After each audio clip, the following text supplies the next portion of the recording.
Okay, so let's start our session.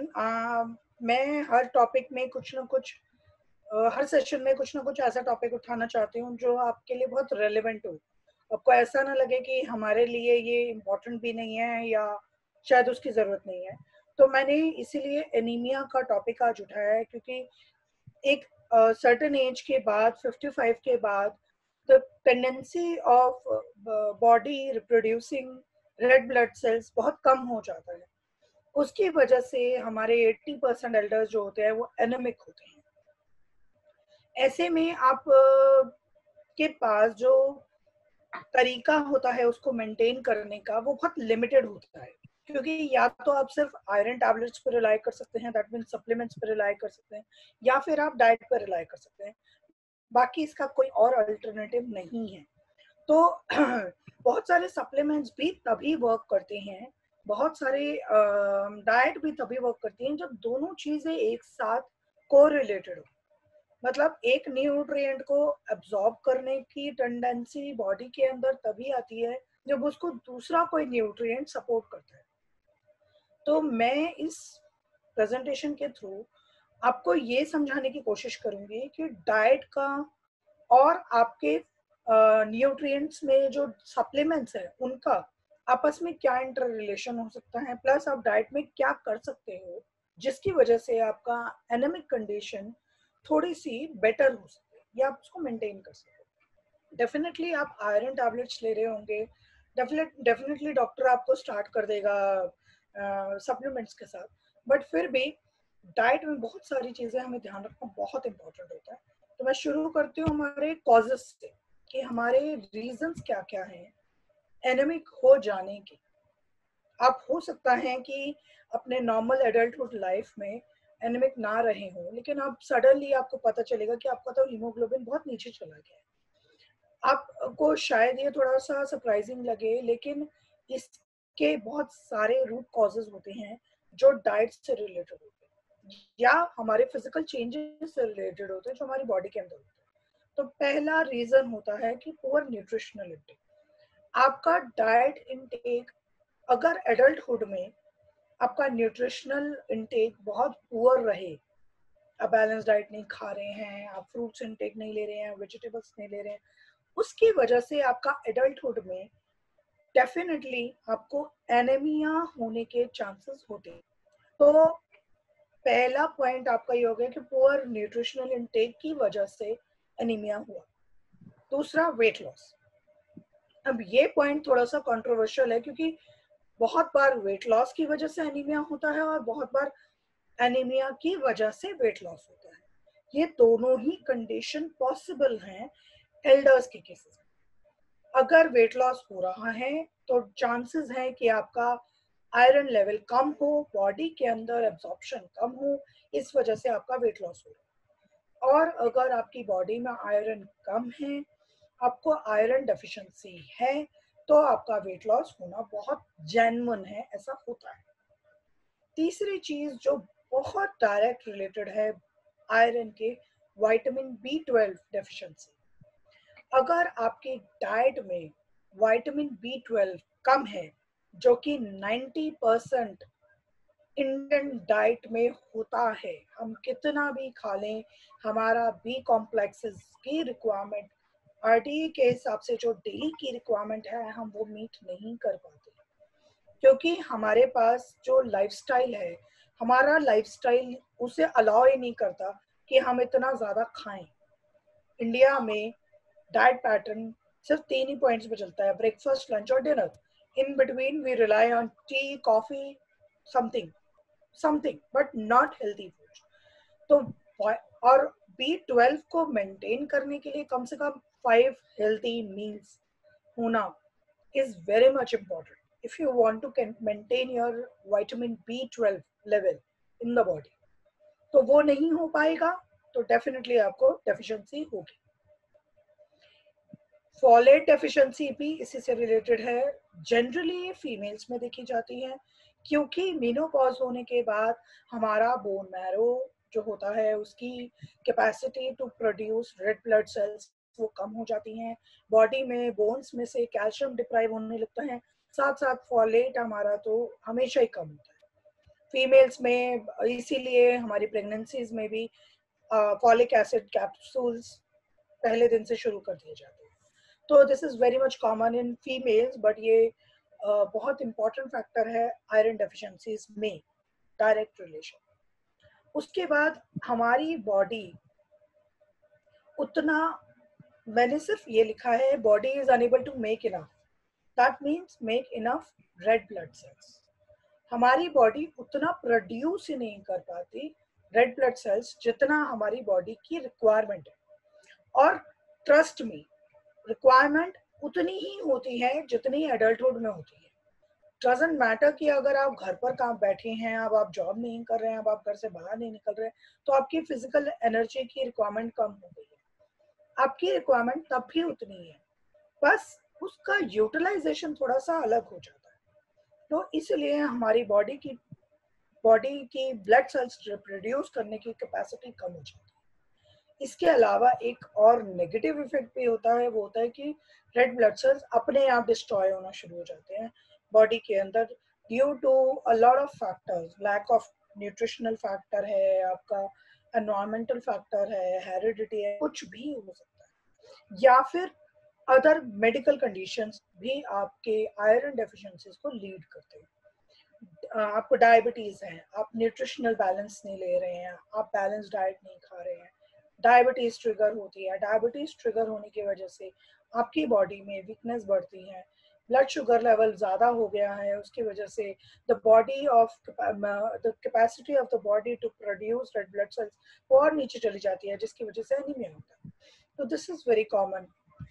Cardiac issues हैं, cardiac issues में आपके cholesterol में फैट परसेंटेज ज़्यादा होने की वजह से बहुत बार डायरेक्ट रिलेशन आपका एनीमिया में आता है।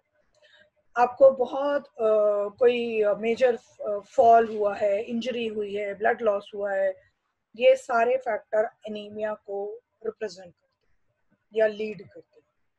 अब हम कर क्या सकते हैं इसके लिए? What can we do to maintain, to balance anaemia? Reversible नहीं होता एट सर्टेन पॉइंट, मेंटेन रखना बहुत पॉसिबल है।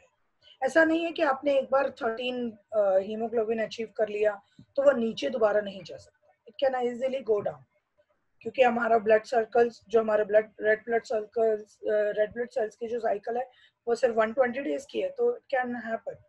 तो आपको वो throughout the time maintain रखना है। How can we do that? सबसे इजीएस्ट तरीका बैलेंस डाइट। क्यों बैलेंस डाइट? क्यों आयरन रिच फूड क्यों नहीं? आयरन रिच फूड भी इम्पोर्टेंट है, लेकिन एक बैलेंस डाइट उससे ज्यादा इम्पोर्टेंट है। हमारा पॉइंट एक डाइट को खाने में ये नहीं होना चाहिए कि आपने कितनी कैलोरीज खाई थ्रू आउट द डे। हमारा टारगेट ये होना चाहिए कि जितना आपने न्यूट्रिएंट लिया उसका एब्जॉर्प्शन आपका कम से कम 100% हो जाए, तो आपकी बॉडी उसको एक्सेप्ट करेगी। एब्जॉर्प्शन अगर अच्छा होता है बॉडी के अंदर, तो बॉडी के अंदर मेडिकल कंडीशंस कम हो जाती हैं, इश्यूज कम हो जाते हैं। तो मान लीजिए आपने एक अंडा खाया, उस एक अंडे में जितना न्यूट्रिएंट है वो पूरा का पूरा बॉडी के अंदर एब्जॉर्ब हो जाए।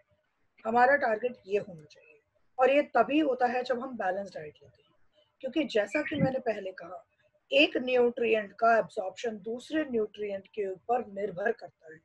अगर बॉडी के अंदर विटामिन डी नहीं है तो डेफिनेटली आपको कैल्शियम डेफिशिएंसी होगी, या कैल्शियम डेफिशिएंसी है तो विटामिन डी डेफिशिएंसी होगी। These are reverse interrelated to each other। इसी तरीके से आयरन की डेफिशिएंसी में विटामिन सी का बहुत बड़ा रोल है, विटामिन B12 का बहुत बड़ा रोल है।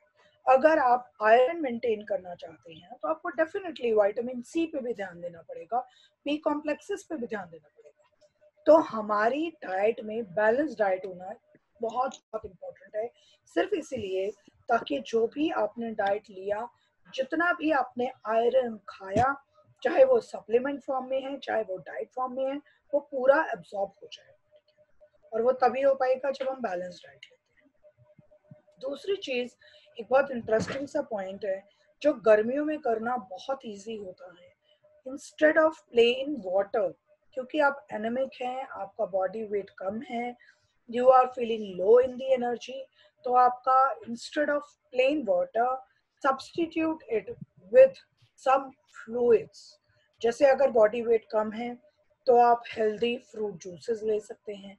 इसमें नॉर्मल मिक्स फ्रूट जूस की बजाय आई सजेस्ट कि आप पोमोग्रेनेट का जूस ले लीजिए, एप्पल जूस ले लीजिए या प्रून्स जूस ले लीजिए, उससे, या फिर बेरीज का जूस ले लीजिए, उससे आपकी आयरन की एब्जॉर्प्शन पावर बढ़ जाएगी। तो फ्लूइड्स के अंदर हमारा जितना भी मिल्क बेस है वो लिया जा सकते हैं, जैसे low fat milk shakes, low fat butter milk, low fat curd, उसकी लस्सी, या आप स्मूदीज जो बना रहे हैं वो, ये सारा का सारा फ्लूइड अगर आप ले लेते हैं instead of plain water. Plain water कम नहीं करना है, प्लेन वाटर आपका 8 से 12 ग्लास होना ही चाहिए, बट समटाइम्स अगर पूरे दिन में आपको 4 बार अगर प्यास लगी, आपने 3 बार में पानी पिया और 1 बार आपने कोई और फ्लूइड ले लिया, जैसे जूस ले लिया या बटर मिल्क ले लिया, तो आपके लिए अच्छा रहेगा, क्योंकि उसकी वजह से कुछ एडिशनल न्यूट्रिशन बॉडी के अंदर ऐड हो जाता है, जिसको हम नॉर्मल फॉर्म में, नॉर्मल लैंग्वेज में कैलोरीज बोलते हैं, तो आपका बॉडी वेट मेंटेन हो जाएगा। नेक्स्ट आता है सीरियल्स। हम हिंदुस्तानी बड़े ब्लेस्ड हैं, कुछ अनाज जो हमारे को वरदान में हमारी फसल में मिल जाते हैं, जैसे कि बाजरा। Bajra is the richest iron source जो हमारे सीरियल्स में मिल सकता है हम लोगों को। अब पॉइंट आता है कि बाजरा सर्दियों में खाया जाता है, गर्मियों में नहीं खाया जाता, ऐसा एक्चुअली में नहीं है। अगर आप बाजरे को सही तरीके से बना के, अगर वो कच्चा ना हो, अगर आप उसको खिचड़ी फॉर्म में किसी दूसरे चीज के साथ मिक्स करके बनाएं, तो वो डेफिनेटली खाया जा सकता है। प्लस अमाउंट भी मैटर करता है। अगर आप हफ्ते में 3 बार बाजरे की खिचड़ी खा रहे हो, एक एक कटोरी खिचड़ी पूरी टाइम पे आप खा पा रहे हैं, तो वो बहुत ज्यादा हैवी नहीं होगा। प्लस साथ में आप कर्ड ले लीजिए, बटर मिल्क ले लीजिए, तो वो आपका बैलेंस आराम से हो जाएगा।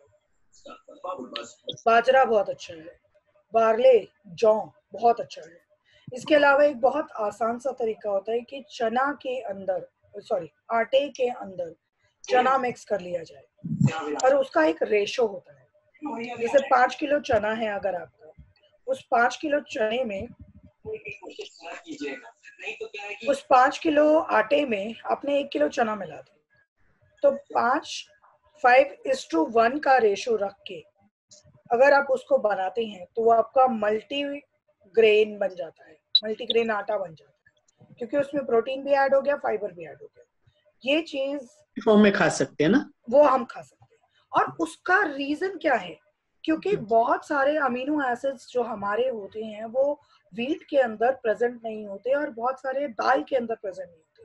तो जब हम इन दोनों को मिला लेते हैं तो हमारे 21 अमीनो एसिड्स जो कि एक पूरा हेल्दी प्रोटीन बनाते हैं, वो पूरा मिक्स हो जाता है, पूरा कंबाइन हो जाता है। तो अगर आपने व्हीट के अंदर चना मिक्स कर दिया तो आपका न्यूट्रिशन पूरा हो गया, आपको high biological value of protein उस वे में मिल जाएगा। द बेस्ट वे ऑफ आपका वेजिटेरियन प्रोटीन आपका इस सोर्स पे मिल सकता है जब आप व्हीट को, चने को मिक्स कर देते हैं। तो ये बहुत अच्छा है तरीका, ये आप कर सकते हैं। उसके बाद लेग्यूम्स, हमारे जितने भी बीन्स हैं, चाहे आपके राजमा हैं, चाहे आपके छोले हैं, चाहे आपके चना है, ये सारी चीजें, लेंटिल्स हैं, सोयाबीन हो गया आपका, आपके लोबिया हो गए, ये सारे के सारे आपके आयरन बैलेंस को मेंटेन करने में बहुत हेल्प करते हैं। तो आप इनको डाइट में ज्यादा से ज्यादा ले सकते हैं। और इनको लेने का बेस्ट तरीका ये होता है कि आप इनको 8 घंटे से ज्यादा सोक मत कीजिए। सोक करने का रीजन ये होता है कि वो थोड़े अच्छे से पक जाए जब हम उन्हें बनाने के लिए जा रहे हैं। गर्मियों में लेंटिल्स या बीन्स या लेग्यूम्स को 8 घंटे से ज्यादा सोक नहीं करना चाहिए। 8 घंटे से ज्यादा सोक करने में उनका जितना भी न्यूट्रिशन होता है वो खत्म हो जाता है। प्लस जब आप 8 घंटे सोक करते हैं तो जिस पानी में आपने सोक किया वो पानी आप फेंक देते हैं, उसके अंदर का सारा न्यूट्रिशन निकल गया। तो इसको 2 तरीके हैं बनाने के। पहला तरीका, आप उसी टाइम वॉश करें, वॉश करके कुकर में रख डालें, कुकर में डाल के एक सीटी दे के छोड़ दें और फिर आप उसको 3-4 घंटे के लिए छोड़ दें। मैं फिर से रिपीट कर रही हूँ, लेंटिल्स को राजमा, छोले, चावल, लोबिया बनाने का आसान तरीका क्या है, जहां आपको सोक ना करना पड़े या सोक करें तो आप उसको हेल्दी वे में कैसे सोक कर सकते हैं। आपने एक बार राजमा, छोले, चावल, जो छोले चने जो भी बनाने हैं उसको कुकर में डाल के एक सीटी दे दी। एक सीटी देने के बाद आप उसको ऐसे का ऐसा ही छोड़ दें।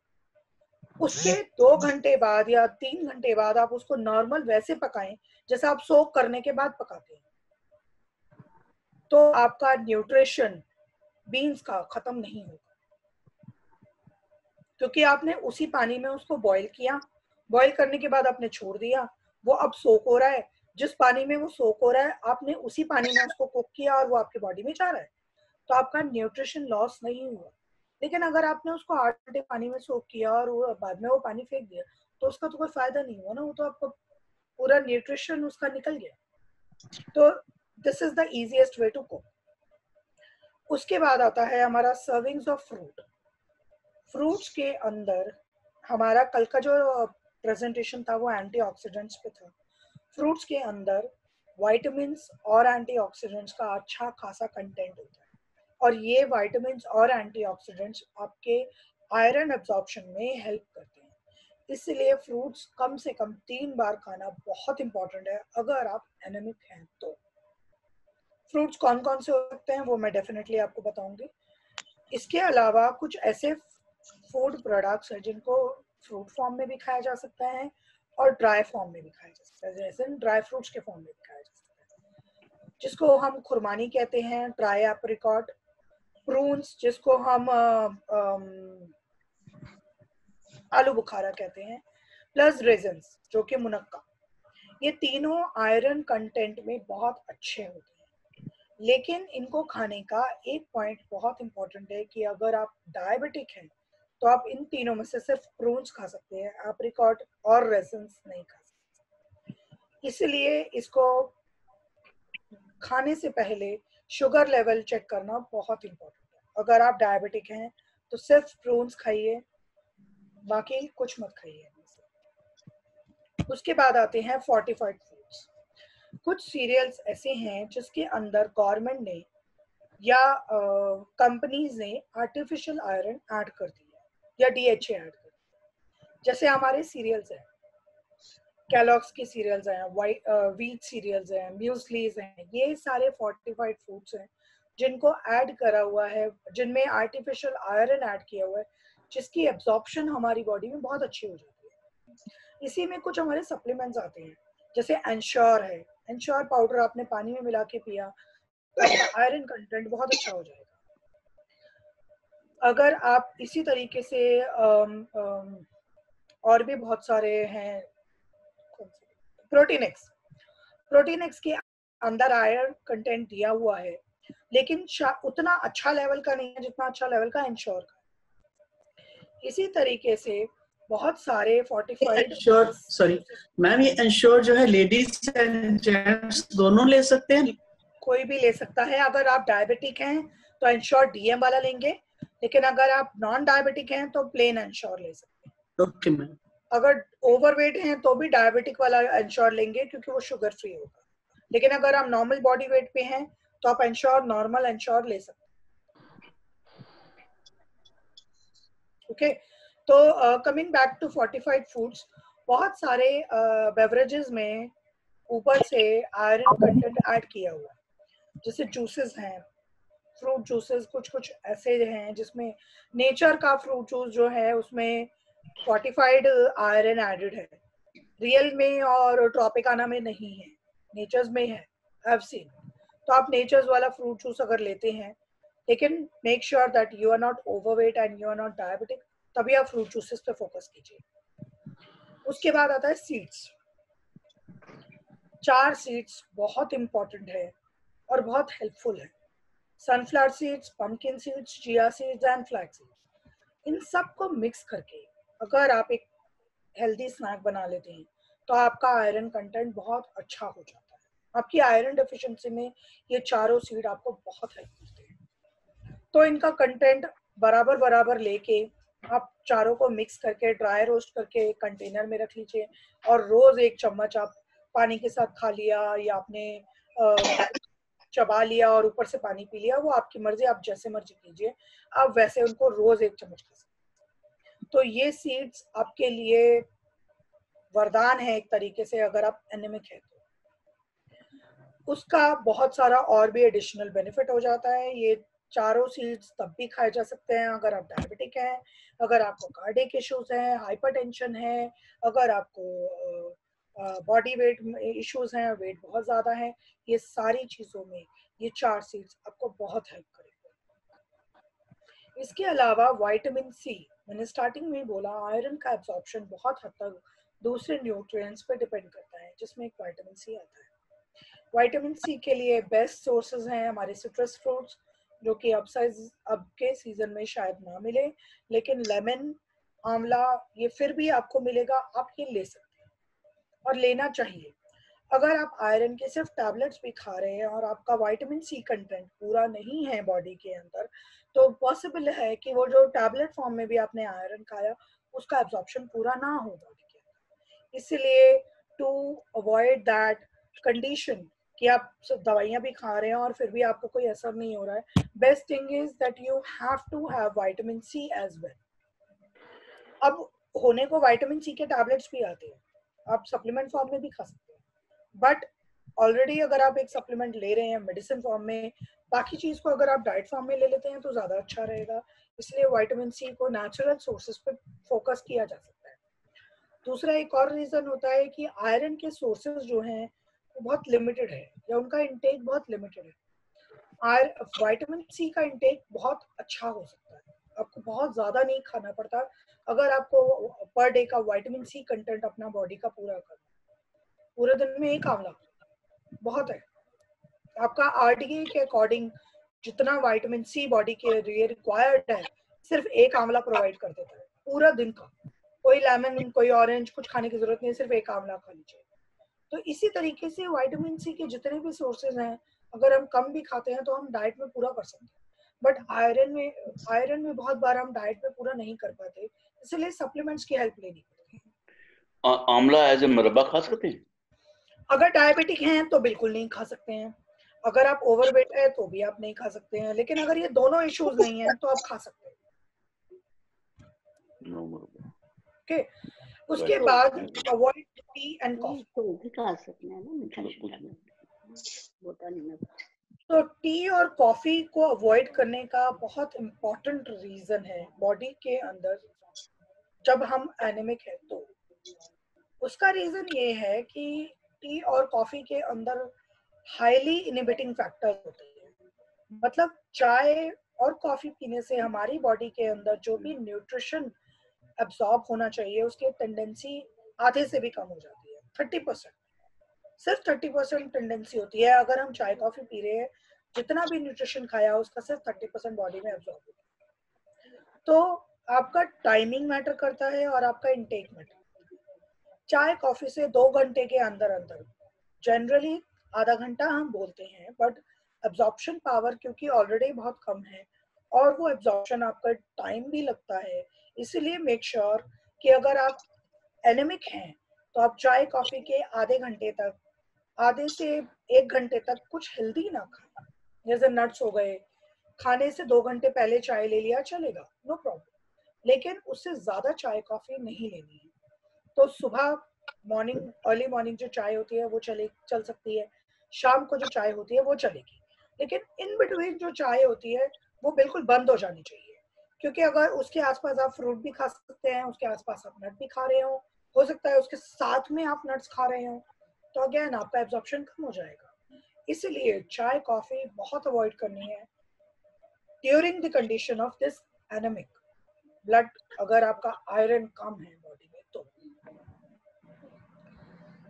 एक पॉइंट मैंने लिखा है, soap, sprout and ferment. Iron content को बढ़ाने का हमारे फूड प्रोडक्ट्स में ये बहुत आसान तरीका है और बहुत अच्छा है। सोप करिए 2 घंटे, 3 घंटे, 4 घंटे मैक्सिमम। उसके बाद उसको स्प्राउट करिए दाल को, और फिर उसको फर्मेंट करिए। फर्मेंट वो ऑटोमेटिकली हो गया। फर्मेंट करने का मतलब है जैसे इडली बना ली, दही बना ली, या आपने पनीर बना लिया, वो फर्मेंटेड प्रोडक्ट्स में आ गया। लेकिन अगर आप दाल को सोकर स्प्राउट करते हैं तो आपका न्यूट्रिएंट बैलेंस उसमें बढ़ जाता है। तो ये एक और तरीका है। नॉर्मल चना बनाने जा रहे हैं, चने को नॉर्मल बनाने से पहले एक दिन पहले स्प्राउट कर लीजिए और फिर आप उसको दाल की तरह या सब्जी की तरह बना लीजिए। आपके लिए बहुत अच्छा रहेगा, ज्यादा न्यूट्रिशन बॉडी को मिलेगा। इसलिए सोक एंड स्प्राउट एंड फर्मेंट। बहुत सारे खाने और भी हैं जो हम ऐड कर सकते हैं।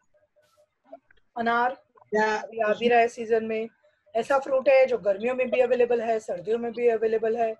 एप्पल्स ऑल्सो, बट एप्पल के अंदर आयरन कंटेंट उतना नहीं होता, लेकिन उसके अंदर सब न्यूट्रिएंट्स होते हैं। तो एप्पल भी इसलिए खाना चाहिए। मैंने एप्पल यहाँ पे मेंशन नहीं किया क्योंकि उसमें डायरेक्ट आयरन कंटेंट नहीं होता, लेकिन सपोर्टिंग एलिमेंट्स होते हैं।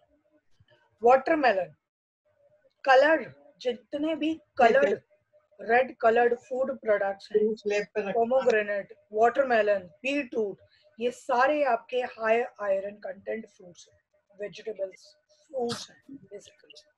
तो अनार, वाटरमेलन, बीटरूट, इनको ज्यादा से ज्यादा डाइट में लीजिए अगर आपको आयरन डेफिशिएंसी है तो। कोरिएंडर, धनिया पत्ते की फॉर्म में, जो हरा धनिया होता है, बहुत अच्छा आयरन कंटेंट होता है। धनिया की चटनी बना लीजिए। अगर हाइपरटेंशन है तो वो चटनी में सिर्फ चाट मसाला डाल के बना लीजिए। हर सब्जी, हर दाल में धनिया डाल दीजिए, आपका एडिशनल आयरन उसमें ऐड हो जाएगा। भले ही आपने इतना सा डाला, लेकिन अगर वो इतना सा भी आपको सपोर्ट दे रहा है तो वो आप डाल सकते हैं। तो हरा धनिया is also a very good source of iron. उसके अलावा डेट्स का सिर्फ एक ही डिसएडवांटेज है कि वो मीठी होती हैं और वो डायबिटिक कंडीशन में नहीं खाई जा सकती। लेकिन अगर इस पॉइंट को हम अलग कर दें तो date is a very healthy food. और जो एक मल्टीविटामिन की एक टैबलेट एक का काम करती है, 2 डेट्स अगर आप पूरा दिन में खा लेते हैं तो आपको एक मल्टीविटामिन नहीं खानी पड़ेगी। तो dates are also very good. आप इनको नॉर्मल फ्रूट के साथ के तरीके से खा लीजिए, स्नैक के तरीके से खा लीजिए, आप किसी भी तरीके से खा सकते हैं। उसके अलावा बेरीज, हमारी जितनी भी बेरीज अवेलेबल हैं, जिस भी सीजन में आती हैं, जिस भी फॉर्म में आती हैं, वो सारी की सारी berries are very good for iron absorption. तो जितनी भी बेरीज हैं आप वो सब यूज कर सकते हैं। तो मैंने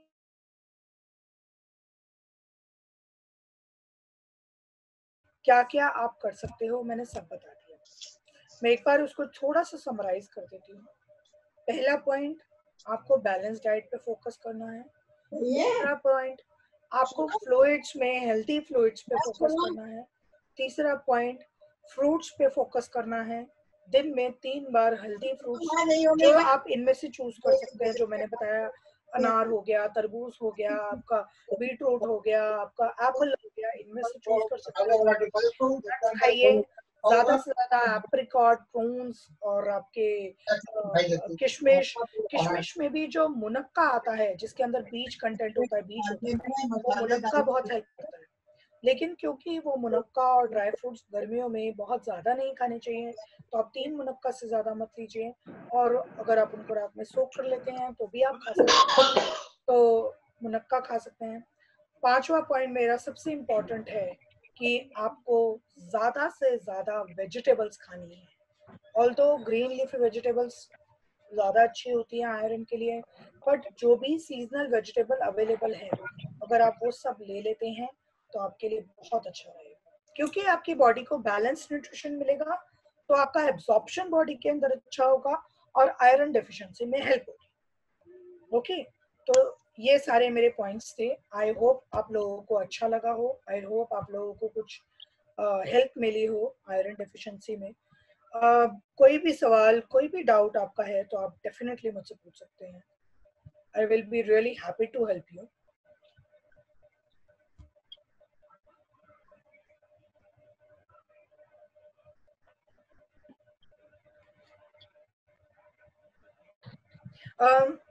डॉक्टर मैम प्रियंका, आप, आपका मोबाइल म्यूट है।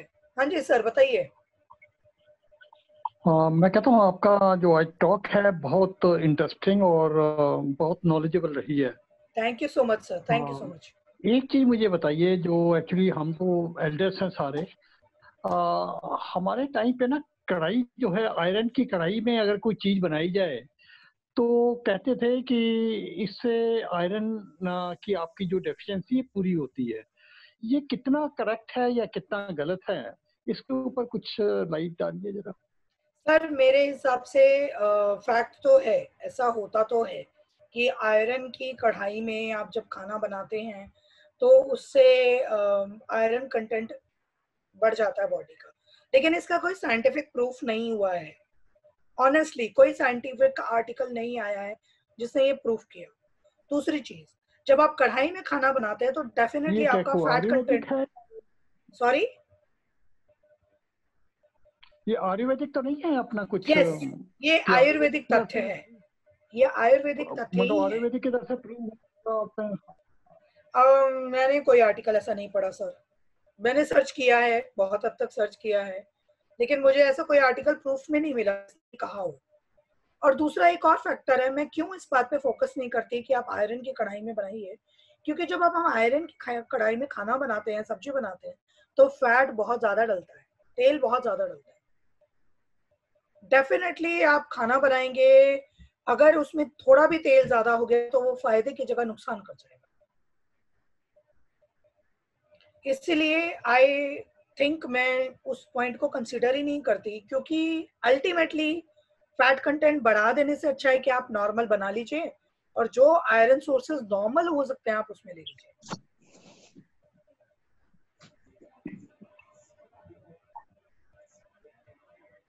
ठीक है और सर। एक मल्टीग्रेन आटा, मल्टीग्रेन, ठीक है, बिल्कुल, थैंक यू। नहीं ये बताइए सर, मल्टीग्रेन मल्टीग्रेन आटे आटा के जो लिए आप है, कुछ पूछ रहे थे।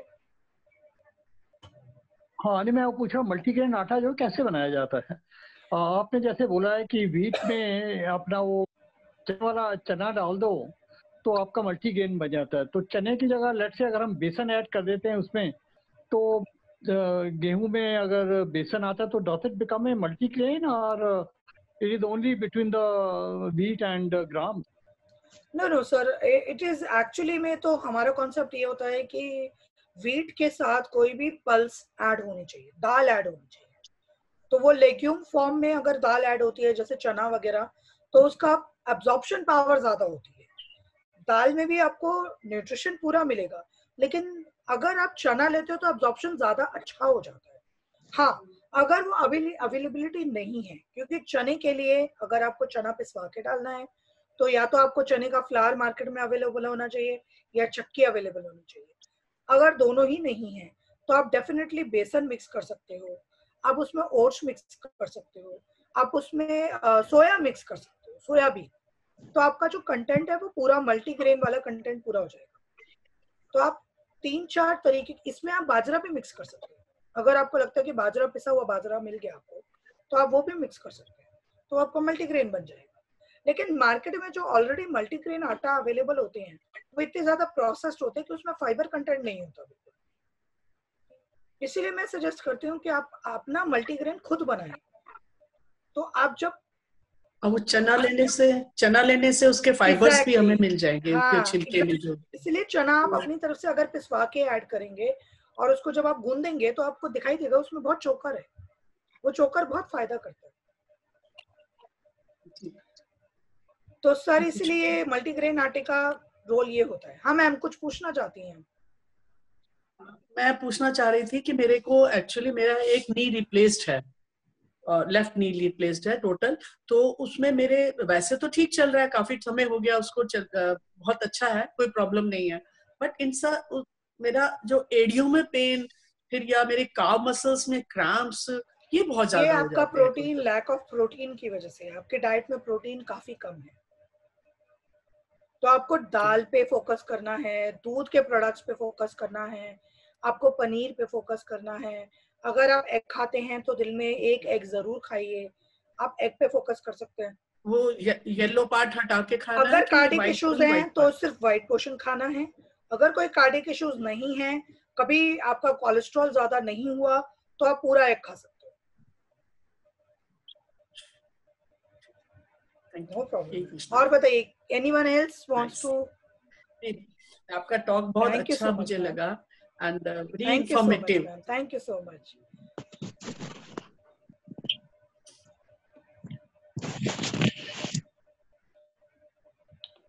ये जो डेफिशिएंसी है जी, ऑफ हेमोग्लोबिन, ये सिम्टम्स क्या दिखते हैं इसके कुछ? सबसे तो पहला सिम्टम तो है वीकनेस। आपको हमेशा बहुत ज्यादा वीकनेस रहती है, लेथार्जीनेस रहती है। दूसरा सिम्टम है आपके नेल्स का कलर हल्का सा ना, मतलब चेहरे पे, नेल्स पे, आईज में एक वाइटनेस दिखाई देने लगती है। आंखें, रेडिशनेस जो आता है ना, एक कलर आता है चेहरे पे, लालीपन जो आता है वो खत्म हो जाता है, बहुत वाइट वाइट पर्सन दिखाई देने लगता है। वो तभी होता है जब आयरन डेफिशिएंसी होती है। तो नेल्स हम देखते हैं, आईज के नीचे का पोर्शन देखते हैं, अगर यहाँ पे बहुत ज्यादा वाइट वाइट हो रहा है, रेडिशनेस कम है, तो वो आयरन डेफिशिएंसी के सिम्टम्स होते हैं। प्लस अगर आपको कॉमन सिम्टम्स अपनी तरफ से फील करना है तो वो ये होता है कि आपको बहुत ज्यादा लेथार्जीनेस और वीकनेस फील होती है।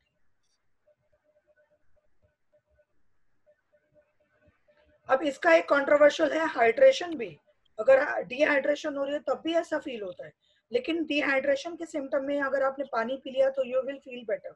बट आयरन के डेफिशिएंसी में अगर आपने पानी पी लिया, जितना मर्जी आप पानी पी लीजिए, फिर भी आपकी लेथार्जीनेस नहीं जा रही है, दैट मीन्स आपको आयरन डेफिशिएंसी है। Thank you. Sure sir. तो आई होप सारे एल्डर्स की सारी क्वेरीज मैंने सॉल्व कर दी है। और थैंक यू सो मच मेरी बातों को बहुत ध्यान से सुनने के लिए। और आई होप मेरा टॉपिक आप लोगों को थोड़ा इंटरेस्टिंग लगा हो। मैंने अपनी तरफ से हेल्प करने की कोशिश करी है। आपकी डाइट में कहीं पर भी कोई भी पॉइंट जो आपके 1% भी आपको हेल्प कर सकता है, मैंने वो सब उसमें ऐड किया है। और thank you so much again. And अब हम नेक्स्ट सेशन में मिलेंगे कुछ अलग इंटरेस्टिंग टॉपिक के साथ। और I hope to see you everyone in next session as well. And thank you so much. नमस्ते। Thank you.